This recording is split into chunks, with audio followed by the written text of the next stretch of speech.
É... Bom dia, pessoal, tô aqui com essa caixa da Oneal, viu? Chegou aqui na oficina, né, para a gente dar uma verificada. Ela liga, mas tá com um barulhinho, entendeu? Vou aqui ligar ela para vocês verem. Ó, ela tá com um barulhinho, entendeu?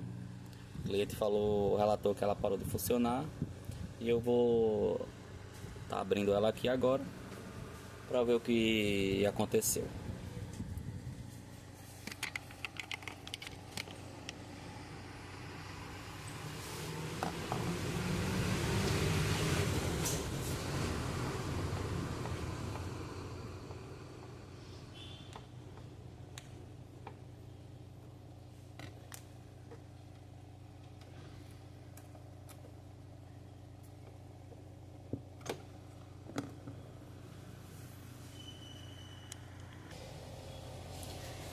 Bom, pessoal, a caixa está aberta já aqui, né? Como vocês podem ver.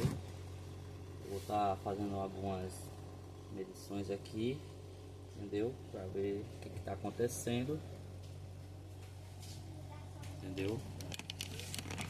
Aqui, ó, visivelmente você já dá para ver, né, que tem algumas coisas, né, aqui que dá para identificar um pouco o problema, né?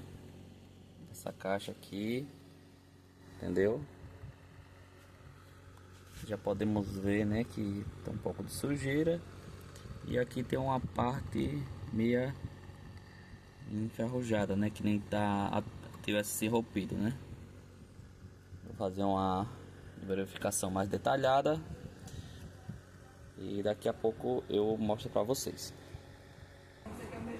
Bom, pessoal, aqui ó, encontrei aqui esse diodo. Ele está rachado, como vocês podem ver aí, ó, viu? Mas eu vou fazer a troca logo dos quatro aqui, fazer a troca dos quatro, entendeu? Esses potenciômetros aqui também estão, os terminais dele estão tudo enferrujados. Eu vou ver se eu consigo fazer a troca dele. Consigo não, né? Vou fazer a troca e daqui a pouco eu vou fazer o teste aqui e mostro pra vocês, tá bom? Bom, pessoal, caixinha finalizada. Esse aqui era os camaradazinho que tava dando um problemazinho nele aqui, ó. A caixa já está funcionando, já fiz a substituição, entendeu? Caixinha funcionando normalmente.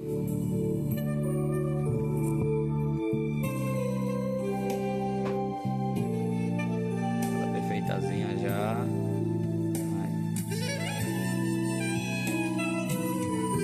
Tá funcionando direitinho.